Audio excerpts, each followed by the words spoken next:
Welcome to What the Plus, a critical overview of the last century of family entertainment as filtered through the lens of Disney Plus. I'm Garrett Martin, your host. I'm a writer, an editor, a guy with probably too many interests, and I hope you're all doing well. When I was young, I spent most weekday afternoons watching cartoons. Initially, it was He-Man, and then G.I. Joe and Transformers. And then in 1987, I became almost unhealthily obsessed with a show called DuckTales. Donald Duck was my guy. He still is. I used to read Donald and Scrooge McDuck comics with my grandfather when I was a kid. Right now, in 2021, 3 feet from me on a table next to my desk sits a stuffed Donald my parents bought me at Disney World when I was like 3 or 4. The Ducks are my people, so when DuckTales launched, it immediately monopolized my mind. This episode is not about DuckTales. Technically, DuckTales was not the first Disney afternoon show. The Adventures of the Gummy Bears launched 2 years earlier, although it was a Saturday morning cartoon for most of its run. In fact, DuckTales itself barely even existed during the official Disney afternoon period, although it felt like the Disney afternoon flagship when the block launched in August of 1990. The series wrapped up for good only 3 months later, in November of that year. Between the end of DuckTales and me reaching a certain age, I gradually faded away from the Disney afternoon and cartoons in general, and so I totally missed a show called Gargoyles. I knew it existed. I saw ads for it. I knew it was a Disney show. I knew it aired as a part of the Disney afternoon. And that's all surprising to me today because as I look over the list of late period Disney afternoon shows, I see a lot of stuff I don't remember ever hearing of. Like there was a Mighty Ducks cartoon with Jim Belushi in it, apparently. And then over the next couple of decades, I became aware, as a person who uses the internet, of Gargoyles' reputation. How it was an unusually mature afternoon cartoon with serialized storytelling, something that stood out from the rest of its Disney afternoon brethren, and that probably wouldn't have existed if Batman the Animated Series hadn't elevated what networks were willing to do with cartoons. I'd never see Gargoyles, though, until my Paste colleague, Allison Keene, asked to talk about it on this show. Allison is Paste's TV editor, a fantastic colleague, and about as knowledgeable a TV critic as you'll find anywhere. I was surprised she picked Gargoyles, but really happy that she did, because I've honestly been looking for an excuse to watch it for a few years now. And hey, this is definitely an excuse. So let's get to it as Allison Keene and I talk about the weirdly serious and mature Disney afternoon cartoon, Gargoyles.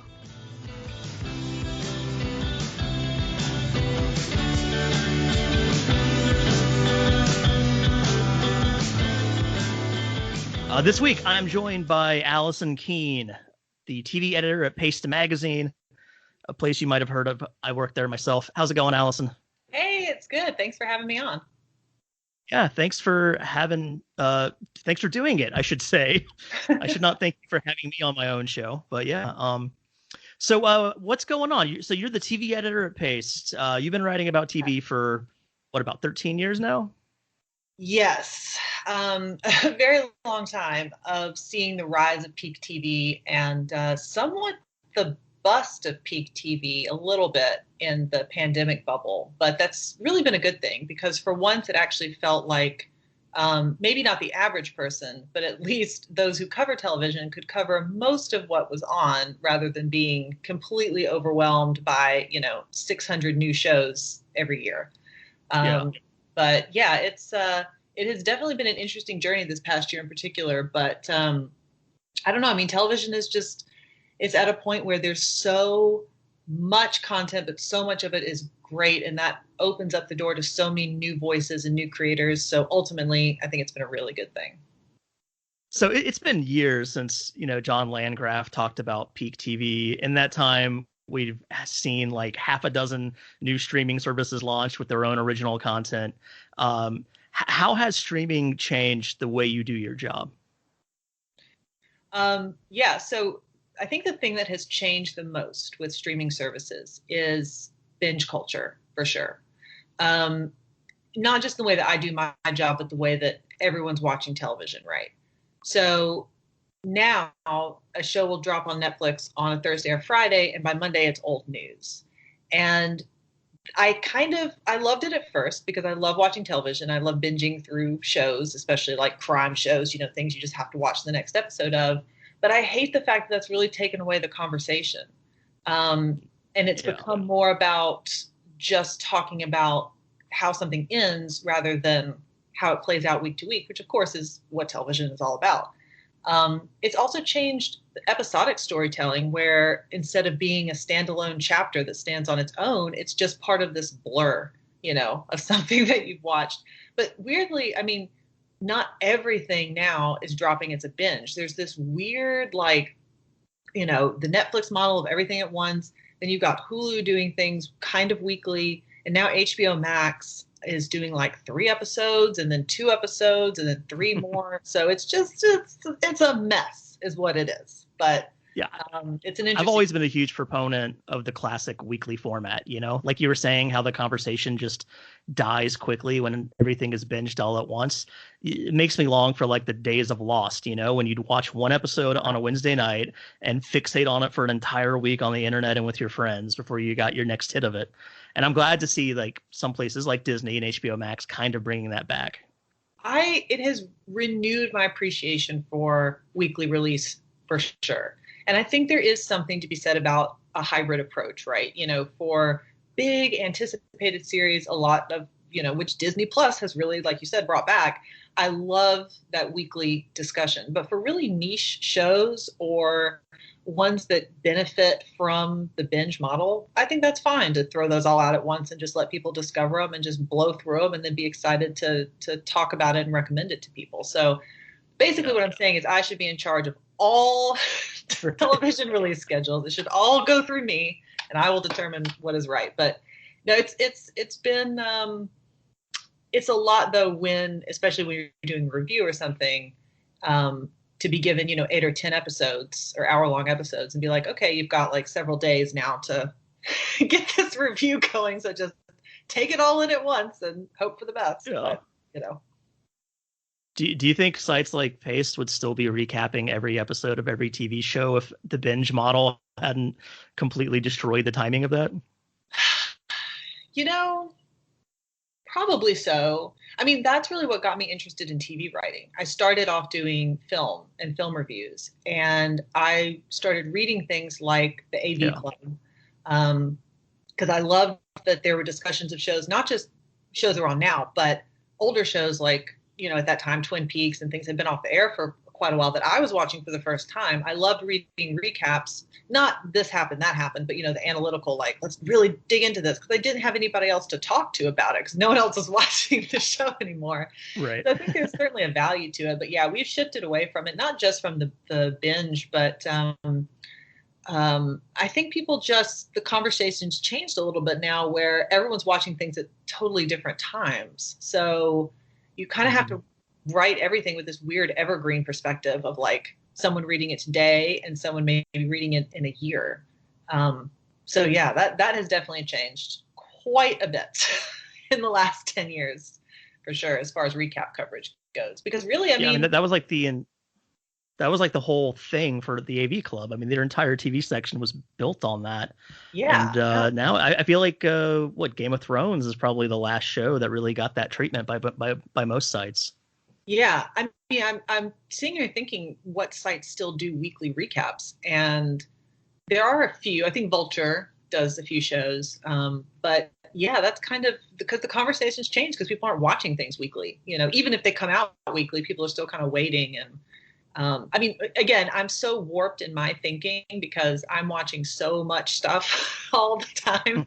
And most of my friends are like, I watch one show at a time for like 6 months. And then I'm like, oh, I mean, all right, that's good. Like, make it a good one, I guess. But yeah, it's changing a lot. Do you ever have time or take the time to go watch old shows that you might have missed or that you weren't, alive for when they aired? Yes, not as much as, a lot more this past year when we've had some sort of breaks in the new shows, but I'll pick up older things. I mean, not super old. Like I watched The Killing for the first time. I had never watched that. I think I binged that this last summer, and sort of things like that. I'm trying to think of like a classic show. I guess I haven't gone super far back in a while. I was watching Cheers when it was on Netflix. Now it's not on Netflix anymore. And that's the other thing too, is you have to keep up with like who owns the licensing to what shows.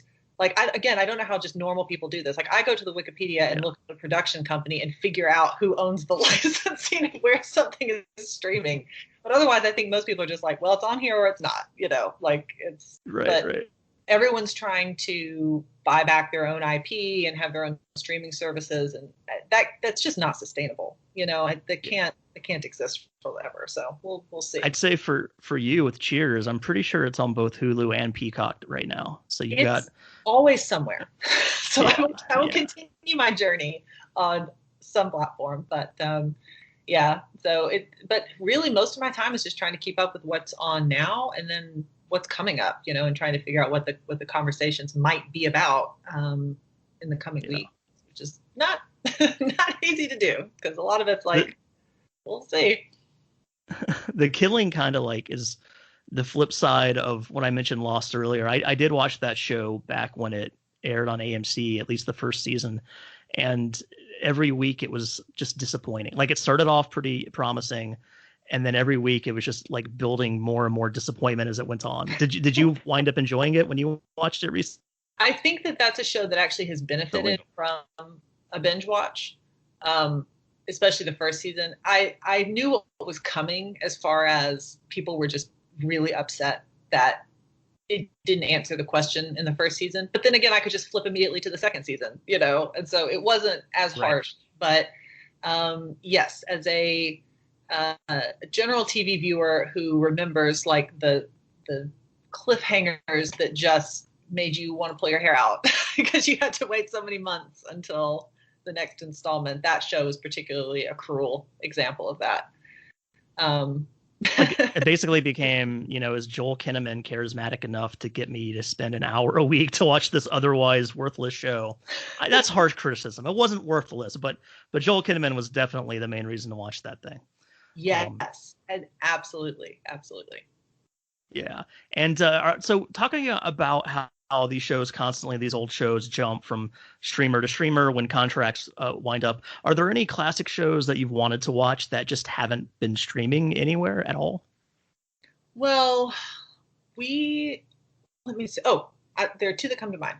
One we wrote about recently, Shane Ryan wrote about the Horatio Hornblower series. It aired on A&E. Napoleonic Wars, seafaring adventure. These are great. They were filmed as sort of, I guess they're all movie linked, but they were put together kind of as a series. And they're just really great shows. And the whole Horatio series, I think, is 8 movies, quote unquote. I would love to see that. I think that would actually do really well now. And another show that I loved growing up, which actually aired on the Disney Channel, it was a Canadian show called Road to Avonlea. And it's sort of an Anne of Green Gables adjacent show. Loved that show so much. And the production company for that, like they now have weirdly their own streaming service for like the 6 shows or movies they produced. But it's not available anywhere else. And so it is really just the really obscure stuff at this point. Almost everything else is available somewhere. Especially now that HBO Max and Paramount Plus, Paramount in particular, with all of the channels that they own, they're finally bringing back some stuff. But again, Paramount doesn't have The Adventures of Pete and Pete. There's a lot of old Nickelodeon stuff that's not available. So, yeah, I mean, I wonder if that's a brand that could support its own streaming service. I wouldn't think so. I would think it would have to glom onto something else. But when it comes to cable channels, Nickelodeon does have like a really, well-defined name. They do. And then you get, like they could prey upon me and my like millennial, early aged millennial nostalgia of like Nickelodeon shows from the late 80s, early 90s. I mean, like, Hey Dude and Pete and Pete and Salute Your Shorts. I would pay good money, Paramount, to purchase or watch these shows. So I feel like that's a whole market there. They're just not leaning into it all. I saw someone on Twitter recently who went back and was rewatching You Can't Do That on Television. And like basically their main takeaway was you can't do that on television. Like today, none of those old episodes would fly, just like the casual sexism and like misogyny and maybe even racism. I don't even know. But Sure. It's been a long time since I saw that show. Yeah, exactly. But also the kids like Guts and Wild and Crazy Kids and Legends of the Hidden Temple, like there aren't kids competition shows, like physical competition shows anymore. And I'm like, is there a reason for that? Is it because like were kids being injured? Who got hurt? How bad did they get hurt? What was the settlement like? Like there must be a reason why those don't happen anymore. But so yeah. Yeah, I got a package in the mail yesterday, and I didn't remember buying it. It was the DVD set for the last season of News Radio, because News Radio it might be on like Crackle or something, but it's never been streaming on like a real streamer with the entire run of the show. And for whatever reason, when I was buying the DVDs back when they came out, I never bought the last season because it wasn't very good. But so, I mean, there's still some great shows out there that people can't really watch right now, which is, Yeah, the lesson is collect digital media, or it's opposite of that, collect analog media as much as you can, because digital media is becoming increasingly, I don't really know the word. I mean, it's sort of gatekeeping by the companies that own this stuff. I don't know. But yeah, if you can get your hands on physical copies of things, do so. What's one thing that's annoying about that situation is Disney Plus. I mean, they have so many movies and TV shows and theme park TV specials that Disney has produced over the decades that they own that they haven't put on Disney Plus yet. I don't know what the rationale is, if they just want to like space things out. So there's always new nostalgic content coming every month. But I mean, there are a lot of old movies from like the 60s and 70s that they haven't added on there. Probably some cartoon series. I don't know. One they have added is called Gargoyles, and that's what we're here to talk about today. Yes. So this aired on part of the Disney Afternoon, right? Back in the mid 90s. Yes, 1994 to 97. Although that last year, I think it was on ABC Saturday morning cartoons. Okay. So why did you want to talk about Gargoyles today? Gargoyles is interesting, and I'm going to really try to enunciate saying gargoyles, because I feel like if I say it quickly, it sounds like gurgles. So yeah, gargles. I do my best here. But this is one of those shows that prior to Disney Plus was a lost series, right? It was really hard to find and get your hands on. It's one that I watched, but I would not consider myself an expert by any means. My boyfriend was really into it, and when we were looking at Disney Plus, of like, okay, what nostalgia stuff we want to watch, he was like, Gargoyles, yes, Gargoyles.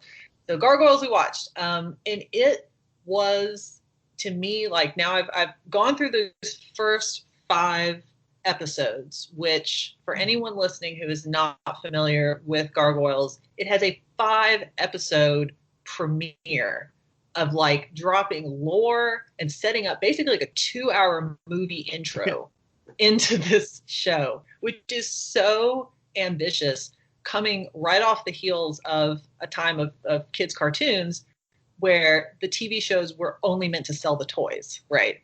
And Gargoyles was not that. Like, there was never a Gargoyles like, they're stone during the day, but plush at night. Like, turn your gargoyle into your friend, whatever. Like, so was there a toy line at all? Like at all? I don't think so. I'm sure there was merchandising, but that was never the thing with Gargoyles. They might have tried, but it like didn't when I Googled that, I found more recent toys, like things they've been making the last decade or so. That's like, nostalgic collector type stuff. So it doesn't seem like it actually had a toy line back in the 90s.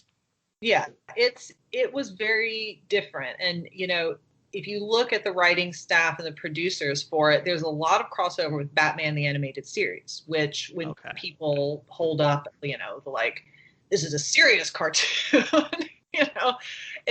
there's Gargoyles is of that same vein, which is really interesting since it was also Disney. It was very different from a lot of what Disney was doing. Yeah. I mean, like I was very into gummy bears at the time. I also watched Right. Gargoyles. Gummy bears was like my show. Yeah, I mean, I was a But huge fan of the Disney Afternoon early on, like when it was DuckTales and Tailspin and stuff. I was I was in high school when Gargoyles was on, so I never really watched it. But it definitely seems out of place with the rest of the Disney Afternoon shows. yeah, it's actually it's good. It goes off the rails. We can get into that a little bit later. But I found this quote where Bruce Timm of DC Comics said the quote is dismissed Gargoyles as quote a kind of namby-pamby Celtic fantasy crap, which is why people love Gargoyles. Like, Right. he is absolutely that. He is correct. How often does it even get into the Celtic stuff though? Because it seems like, I mean, by the end of those first 5 episodes, they are solidly in New York. They have names. They're all named after streets or other landmarks from New York. So do they like continue to flash back to medieval days throughout the series? We should say that, excuse me, this is a show that starts in New York, present day, and then immediately flashes back to 994 AD Scotland. Like, Yeah. that is not something that you normally see. But yes, so apparently, when the first season was ordered, it was 13 episodes, which was a standard, cartoon season. Yeah. Second season was 52 because that got them to the magical syndication number. So when you're running a 13 episode season, sure, great, like you can fill that out. 52 episodes, and that led to what fans refer to as the Gargoyles World Tour, where they interact with ancient mythology from Central America and ancient Greece and like Japanese mythology, and they go everywhere. So they definitely go back to those magical roots quite a bit. They bring in Macbeth at one point. Are there gargoyles from each culture? I assume Japanese gargoyles and Greek gargoyles. There are just creatures from all of these different entities that they interact with, and of course, who are all being hunted at various times by rogue billionaires and their commandos. As you do, which, again, this is a show where a billionaire picks up a Scottish castle and airlifts it to sit atop a skyscraper in New York City, to which I say, why would you not do that? If you were if you're a billionaire, like what is Bezos doing, wasting his money with space and not flying over medieval castles? Come on. Like, if you're not seeking the Holy Grail, if you're not trying to resurrect like Egyptian gods, like what are you doing with your money? Yeah. It's a waste. So like I said, I was aware of the show at the time. I never watched it. I assumed it was one thing. Watching those first 5 episodes today, I see it's something very different, way more ambitious than, like G.I. Joe or the Transformers were. Like G.I. Joe, that's a cartoon explicitly about war that goes out of its way at every possible opportunity to show that no one actually dies. Meanwhile, here's a Disney Afternoon show, and in the very beginning, it's just casually killing characters off, Yes. And it was very surprising. And that made me realize, oh yeah, this is a post-Batman cartoon show, because that's the one that really seemed to really sort of broaden the scope of what you could do in shows like this. As someone who sort of stopped watching those afternoon cartoons right around Batman started, I don't really know how that transition felt to someone at the time. Were you actively like watching cartoons every day after school, before and after that sort of demarcation line of Batman? It's funny because I was not really watching a lot of new cartoons at the time. I was watching like Smurfs and like, just sort of random stuff. I really like David the Gnome. I was definitely into the fantasy stuff. But Gargoyles, you grow up in the 80s and 90s, everything is super gendered. And Gargoyles did not read as like a show that I would be watching, So I watched Teenage Mutant Ninja Turtles and stuff like that, but I wasn't really into G.I. Joe. I wasn't really into Gargoyles. But it was there. It's in the memory banks, right, somewhere. But no, as far as like a shift. But watching it now, it actually was fun it was fun to watch. Like it's actually really entertaining, and I really appreciated the lore, the mostly cohesive lore, I might add, as part of the episodes. And I love that, they reveal really quickly the gargoyles are not invincible. They show sort of what their weaknesses are almost immediately. They have us empathizing with monsters who have their own agency, which is really surprising. They're not under the thrall of some a magician or something who's like making them attack people. And in the first episode, spoilers, I guess, from 1994, there's a guard captain who we're supposed to like because he's supporting the gargoyles against like people who don't like them or who are scared of them. And then he ends up being the bad guy. Like that's right. There's so many shifting allegiances, something again that I wouldn't expect from a children's afternoon cartoon like this. Like just those first 5 episodes, you have 4 or 5 major characters where your impression of them changes dramatically within, the span of an episode or 2. Yeah. Although it's pretty clear Xanatos is a bad guy, even when he's being nice to them. Even though he's voiced by Jonathan Frakes, that Xanatos he's a billionaire. You can't trust him. But yeah, it bears mentioning though that so we mentioned seasons 1 and 2 of the show. There is a 3rd season of 13 episodes that aired on ABC as a Saturday morning cartoon that had major changes, and it goes by Goliath Chronicles, and it's not good. And it features episodes where like the gargoyle dog Bronx gets lost in Amish country in Lancaster, Pennsylvania. There's one where Brooklyn feels left out, joins a street gang of runaway kids, so not exactly the legacy that the first 2 seasons have. But still, like, you said ambitious. That is the word, I think, that really describes Gargoyles. And that, when you asked about like what we want to talk about on the show, about what's on Disney Plus, it's interesting. Like Gargoyles to me is a show that's actually like a surprising entry into the Disney canon that I'm a little surprised they have on Disney Plus at the moment, and that was there from launch as well. I like to think it's because maybe they're kind of proud of it, just a little bit, but it's definitely it's very different from what they normally do. Yeah. So some specific notes from these first few episodes. I think it's Demona who says this. If they think we're beasts, then we will be, which totally resembles that sort of far right white supremacist energy you see today, where it's like, oh, you're gonna call me a racist, right? Racist, and it's one of the many things of the show that sort of has echoes to the situations that we're seeing today, showing that again, a almost 30-year-old cartoon has more going on within it than you might expect it to have. Yeah, I think one thing that helped is that Michael Reeves, who's someone I did not know his name before researching the show a little more. He has if you look him up on Wikipedia, you will see he has credits for like all your favorite cartoons of the 80s and 90s, like the good ones, But he wrote the first 6 episodes with his then wife, Bryn Chandler, and that cohesion, I think, really set the stage for those early, seasons and episodes, at least, where you really had like, with cartoons, it's tough. There's usually not like a creator. There's certainly not a showrunner of any kind. So even just to have someone who was narratively in charge of it for a while, definitely through the first season, I think at least partway through the second season, makes a big difference. It's a really well written show. I mean, it's funny and it's goofy, and it's some of it you're kind of like, I don't know exactly what's going on, but it is a cartoon, but it is actually really smart and fun, and it is absolutely namby-pamby Celtic fantasy crap, and that is why I love it. How do you feel about the one woman gargoyle being the one who is a traitor and becomes the main villain of the show?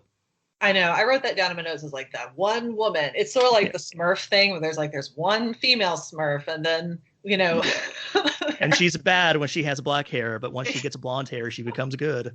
There's always these questions of like, at the beginning, they talk about the rookery, like gargoyles, FYI, are born from eggs, hatched from eggs. And so that raises a lot of questions of sort of what's going on there. But one thing that does come into play later, short answer to your question is, I hate it that there's just like one female gargoyle. However, later in the series, Demona and Goliath's daughter, Angela, comes into play. And she is the one that kind of bridges that gap. And Demona's never like fully out of the picture, but Angela is more of like, okay, I'm going to ally with you guys and, you know, do some good stuff. I do like that there's a She's the child of divorce who has to manage her two squabbling parents on every holiday, you know? Absolutely. That is exactly it. So, you know, and there are some other women that are introduced later on, but yes, that first setup is a very familiar, like, you know, or the flip side of it, like on My Little Pony, there was like one dude pony and the rest were girls, you know. So again, it was sort of that trope of like, I don't know, everything has to be, it's 4 boys or it's 4 girls, and then there's one like the other. I didn't mind the Demona betrayal. First of all, it's an awesome moment that I did not see coming, and I loved it. But they also have a really great character with Elisa Maza, who is the human detective who helps the Gargoyles and sort of has a connection with Goliath.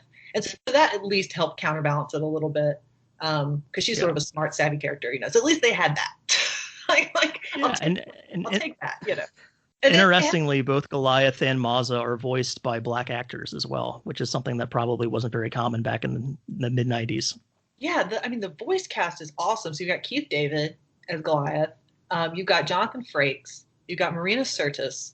I hope I'm saying her name right. I don't think I've ever said it out loud. Yeah. Just read it. Right.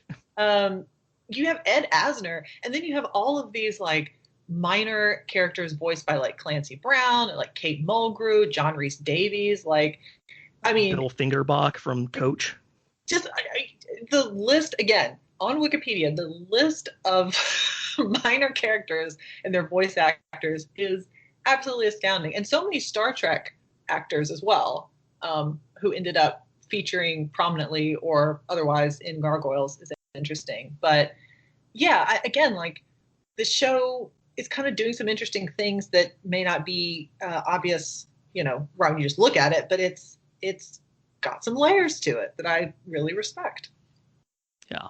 So I'm not totally in touch with the animation scene of 2021. Do afternoon cartoons still exist?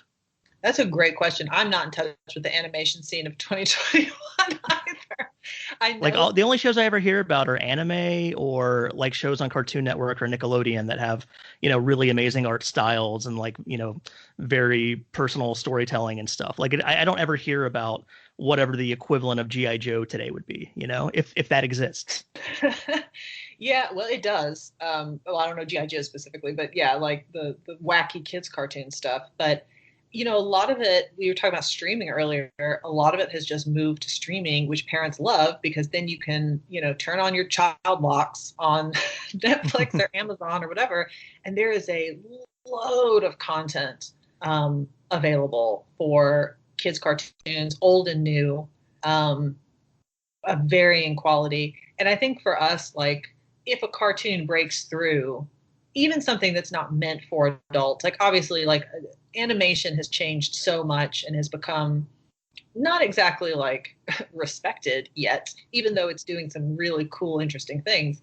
But the ones that break through tend to be adult oriented, right? So like something like BoJack Horseman or whatever. But occasionally you'll get a She-Ra or a Voltron, you know, both of which are on Netflix that are meant for kids, but are actually cool and enjoyable as an adult too. I just think there aren't that many of them, and I don't think there ever have been really that have that crossover appeal.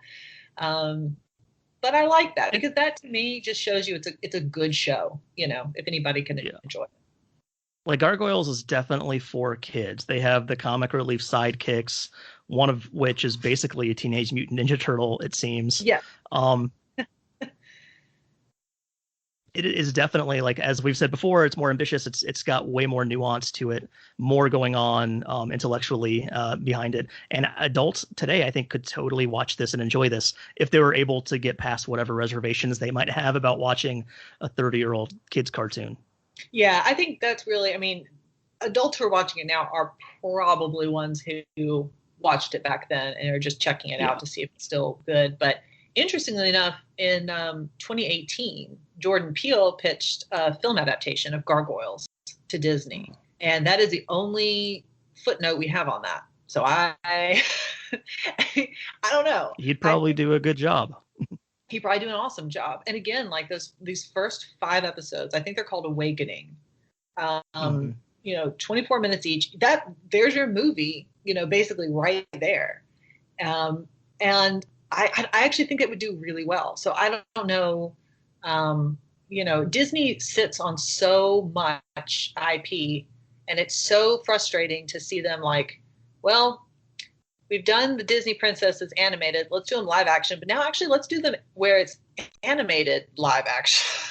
Like just keep regurgitating the stuff. And you got I really miss Disney making live action adventure films that aren't Star Wars or Marvel or a recreation of animated film that they had made decades earlier.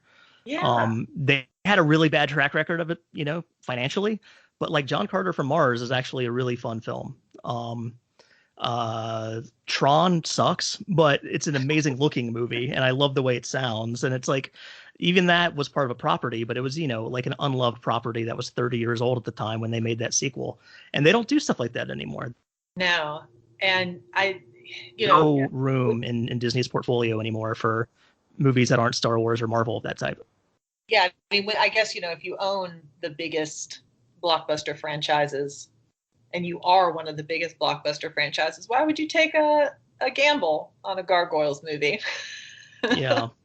Well, maybe if enough people watch it on the streaming service, they'll realize people want it. Here's hoping. I mean, for those who haven't watched Gargoyles, again, like that intro is really what you need to see of it. And then you can just read the log lines and see what sounds ridiculous enough to just pick and choose. I mean, because they do everything, right? They do it where like all the gargoyles are human, and then the humans are gargoyles, and then it's like, and then everyone's gender swapped, and then it's like they go through all of those things that every like traditional long running cartoon will do. But that's what's fun about it. Just sort of hop around and enjoy it. But again, I'm actually very I don't want to say I'm blown away, but I am actually very impressed by how well those episodes have held up, those first 5. And if it was airing today and someone was like, yeah, check out this fantasy thing, I'm like, sure, whatever, I'll watch any fantasy show. I would be like, this is a good show. I will keep watching it. It has held up, which is maybe surprising, but something to highlight in that Disney Plus catalog for sure. So the show was made 1994. Do we ever see the Gargoyles discover rap? I don't know specifically, but if anyone would, it would be Brooklyn, because clearly he in later episodes he will ride a motorcycle. He wears sunglasses. Like one day in 1994, and he's saying "cool" and "dude" and wearing sunglasses like all the time at night. So. I mean, and that's what I love about. Doesn't eat any pizza. That's just a matter of. Oh no, I'm laughing at Brooklyn's investigations of New York life in the 90s. Like I would watch that spinoff specifically. Yeah. If they had made this cartoon 10 years earlier, he would totally see some kids breakdancing and become a breakdancer himself. And he'd be good at it too. I'll tell you. He and Lexington both. They could pull it off. Do you think the Gargoyles could have stopped 9/11? So you cut off in the middle of that, and all I heard was "stop 9/11," and that is what I have no response to that. Yeah, this is gonna be hard to edit because there've been lots of drops. But I asked, do you think the Gargoyles could have stopped 9/11? And the point was to hit you with it very monotone and like not just sort of out of nowhere to see how you'd react. I'll probably edit that whole thing out. So. Well, my sincere reaction would be to stop and think, well, they can't fly; they can only glide. So they could maybe, but or actually, what would probably happen? And please feel free to edit all of this out. is that they would try and fail, and they would be scarred by that for the rest of their gargoyle lives, and it would just be so dark and terrible. And that's making that me would be sad. like the true ending. Don't get me started on the ending of Gummy Bears, which is also so dark. Okay, so I checked out of the Gummy Bears well before it ended, but you've mentioned this in emails. So what happens? What is the sad, dark ending of the Gummy Bears? Okay, so Gummy Bears, the lore begins basically is that the great gummies had to go into hiding because humans are terrible.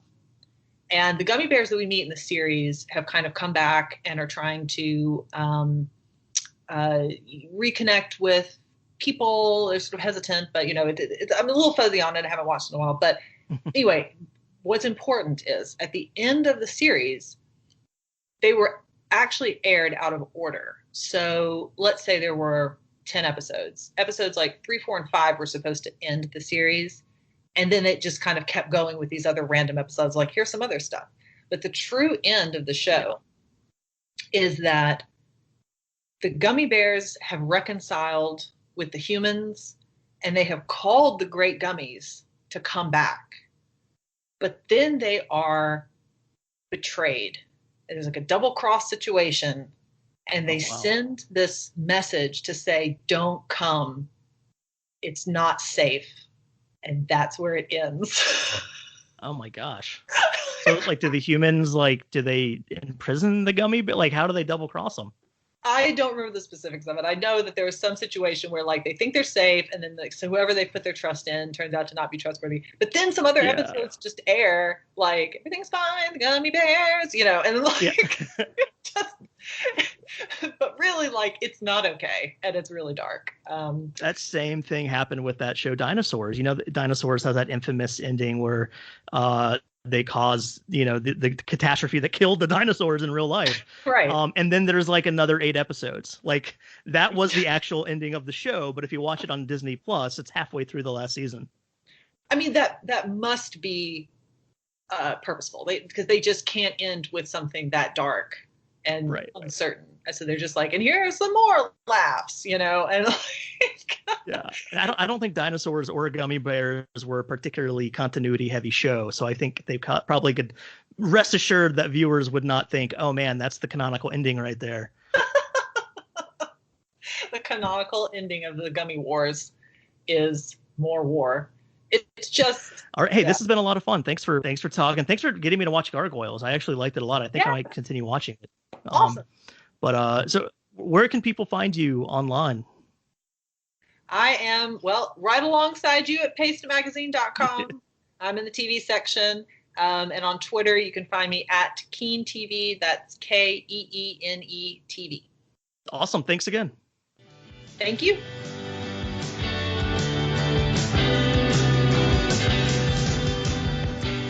And that's another What the Plus. Thank you so much for listening.